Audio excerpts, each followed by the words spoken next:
ये फुटेजेस आज से कुछ साल पहले ली गई थी, जिसमें देख सकते हैं कि टार्जन कार का कंप्लीटली बुरा हाल हो चुका है। लेकिन एक ऐसी कार जो इंडिया में टॉप फेमस है, उसका ऐसा हाल कैसे हुआ? क्यों कंपनी को इस कार को बेचने के लिए 80% तक का डिस्काउंट देना पड़ा, लेकिन कोई भी इस कार को खरीदने के लिए तैयार नहीं था। आखिरकार कंपनी के पास कोई चॉइस नहीं बची और कार को कंप्लीटली अबंडेड कर दिया गया। और मूवी के रिलीज होने के कुछ साल के बाद ही ये कार मुंबई की सड़कों में रंग खा रही थी। टार्जन की कहानी बहुत यूनिक है, जिसमें कुछ ऐसे रीजन है जिसकी वजह से टार्जन कार कंप्लीटली फेल हो गई। टार्जन दिलीप छाबरिया के द्वारा इंडिया के लिए फर्स्ट सुपर कार बनाने का एक फेल्ड अटेम्प्ट था, जिसमें दिलीप छाबरिया ने टार्जन कार को लॉन्च करने के लिए एक मूवी का सहारा लिया। इतना सब कुछ करने के बावजूद भी टार्जन कार कंप्लीटली फेल हो गई। लेकिन ऐसा कैसे हुआ? एक प्रोडक्ट का फेल होने के पीछे बहुत सारे रीजंस हो सकते हैं, जैसे कि क्वालिटी इश्यू, बैड मार्केटिंग और बैड प्राइसिंग। और टार्जन के केस में ये सब कुछ था। बहुत लोगों को एक गलतफहमी है कि torsion was original car. Torsion actually 2002 में बनाई गई डीसी इनफील्ड की सक्सेसर थी, जिसको टोयोटा टाइमर 2 से बनाया गया था। हाल में हुए डीसी अवंती स्कैम से पहले अगर डीसी कंपनी किसी चीज के लिए फेमस थी तो वो थी टार्जन कार। टार्जन इंडिया के हर बच्चे की ड्रीम कार हुआ करती थी और आज भी है।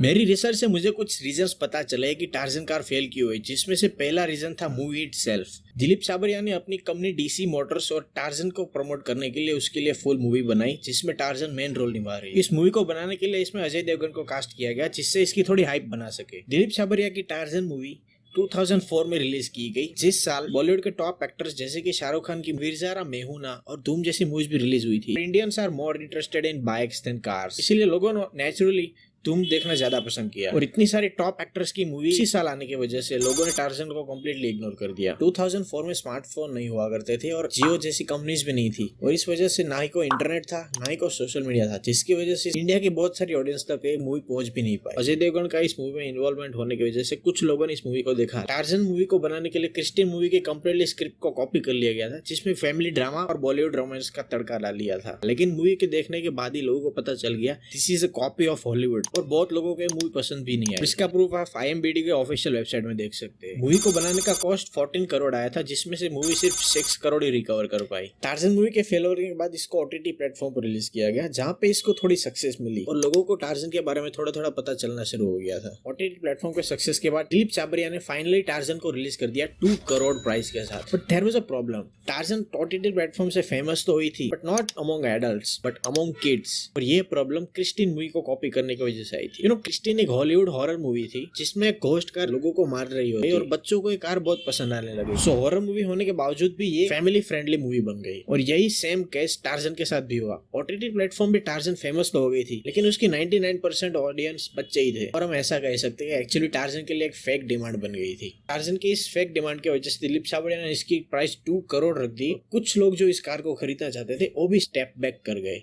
जैसे कि मैंने पहले बताया, torsion was not original car. Torsion actually successor थी 2002 डीसी इनफील्ड की। और टार्जन को बनाने के लिए डीसी ने सिर्फ 8 महीने लगाए थे, जिसको टोयोटा टाइमर 2 से बनाया गया था। आपने हमेशा देखा होगा सेमी ट्रक और उसके ट्रेलर के बीच में थोड़ा सा गैप होता है, जिसके थ्रू अगर एयर पास हो उससे एरोडायनेमिक ड्रैग प्रोड्यूस होता है, जिससे स्पीड और माइलेज कम हो जाती है। और सेम प्रॉब्लम टार्जन के डिजाइन के साथ भी थी। अगर टार्जन के डिजाइन को आप देखें तो उसमें भी एक पॉइंट आता है जिसमें सेमी ट्रक की तरह बीच में थोड़ी स्पेस अवेलेबल है। तो ये space obviously aerodynamic drag produce करेगी और कार के ओवरऑल स्पीड और माइलेज भी घटा देगी। इस वजह से टार्जन की ओवरऑल परफॉर्मेंस टोयोटा टाइमर 2 से भी कम हो जाती है। 2004 में आने वाली 2 करोड़ की किसी भी सुपर कार को हम अगर टार्जन से कंपेयर करें तो obviously Tarzan makes no sense to buy. इस रीजंस की वजह से टार्जन को ऑब्वियसली किसी ने नहीं खरीदा और फाइनली कंपनी को इसको बेचने के लिए 80% डिस्काउंट देना पड़ा। डीसी मोटर्स ने टार्जन को 55 लाख में ऑफर किया, लेकिन इतना बड़ा डिस्काउंट देने के बावजूद भी कंपनी सिर्फ एक ही यूनिट सोल्ड कर पाई। और इन 17 सालों के बीच कार के बीच 6 ओनर बदले और उसके लास्ट ओनर ने उसको मुंबई की गलियों में सड़ने के लिए छोड़ दिया। फाइनली टार्जन को इंटरनेशनल ऑटो एंड एग्री के द्वारा खरीद लिया गया है और उसको रिस्टोर किया जा रहा है। आप इस टॉपिक के बारे में क्या सोचते हैं मुझे कमेंट में नीचे बताइए और वीडियो को लाइक करें और सब्सक्राइब करें। अगर आपके किसी दोस्त को टार्जन पसंद है तो ये वीडियो उसे भी शेयर कीजिए। Thank you.